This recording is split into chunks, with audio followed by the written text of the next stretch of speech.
राजम शरणं प्रपद्ये. आज आपण चौथ्या अध्यायाबद्दल बोलत आहोत. चौथ्या अध्यायामध्ये उपवर मुलींना कसा वर चांगला मिळावा या दृष्टीने, आणि शिवाय आपण जर आपल्या गुरूंची काही निंदा केली असेल तर त्याच्यातनं आपल्याला सुटका होईल असा या अध्यायाचं फलित आहे. तर शिवशर्मा नावाचा एक माणूस असतो, तो अतिशय विद्वान असतो. तर त्याला मुलबाळ होतो, पण दोन्ही मुलं म्हणजे जन्मतः दिवंगत होतात. नंतर तिसरा मुलगा होतो, तो मुलगा चांगला होतो, पण तो मुलगा होताना त्याने फक्त मुलगा व्हावा असं एक फलित मागितलं असतं.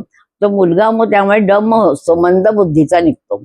पण त्या माणसाला याची फार खंत राहते की आपला मुलगा हा असा विद्वान नाही, असा मंदबुद्धीचा आहे.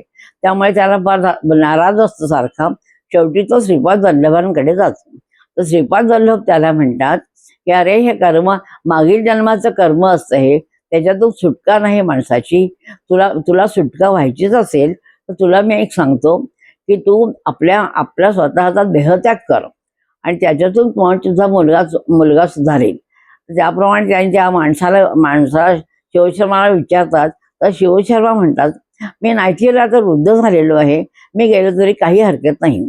त्याप्रमाणे ते देहत्याग करतात आणि त्यांचा मुलगा आणि आई अंबिका दोघं जण राहतात. त्या मुलाला आईला सारखे लोक चिडवत राहतात.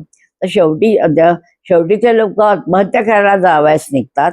तर आत्महत्या करायला जेव्हा जायला निघाले त्यावेळी त्यांना श्रीपाद वल्लभ भेटले आणि श्रीपाद वल्लभांनी त्यांना समजावून सांगितलं आणि त्यामुळे त्यांनी आत्महत्या करायला थांबले. आणि त्या मुलाला त्या श्रीपाद वल्लभाच्या आशीर्वादाने तो मुलगा विद्वान झाला. आणि अंबिकाला त्यांनी सांगितलं, तू शनिप्रदोषाला शिवभक्ताची प्रार्थना कर, पुढल्या जन्मी तुझ्या पोटी मी येईल, तुझ्या पोटी मी जन्म घेईल. आणि तेच श्रीपाद वल्लभ असतील.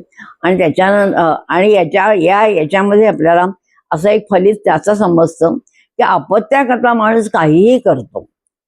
आणि आता याच्यानंतर असं की ते दोघं याच्यानंतर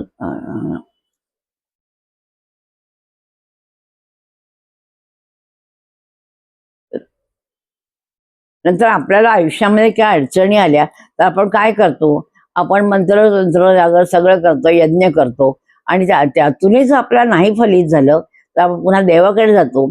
त्यातूनही नाही झालं तर शेवटी तुम्ही श्रीपाद वल्लभांकडे जाता आणि श्रीपाद वल्लभ याच्यातून तुमची सुटका करतात. आणि त्यावेळी ते तुम्हाला सांगतात की तुम्ही ते सांगतात किंवा तुमच्या मनात येतं की आपण दान करावी. पण तुम्ही दान करा, अन्नदान हे सर्वात जास्त श्रेष्ठ आहे. त्यामुळे अन्नदान करावे. पण म्हणजे ज्याला गरज आहे अशाच माणसाला दान करावं. ज्याला गरज नाही त्याला दान देऊन त्याचा उपयोग होत नाही. समजा एखाद्या दुष्ट माणसाला तुम्ही जर काही दान दिलं तर तुम्हाला त्याचं काहीही फलित मिळणार नाही. तेव्हा तुम्ही गरजू व्यक्तींना दान द्यावं अशी इच्छा आहे. आणि आम्ही समर्थ आधी नरसिंह अवतार होणार, नरसिंह अवतारानंतर स्वामी समर्थांचा अवतार होणार. त्याप्रमाणे पुढल्या अध्यायामध्ये आपण याचं सगळं वर्णन ऐकू. बरोबर.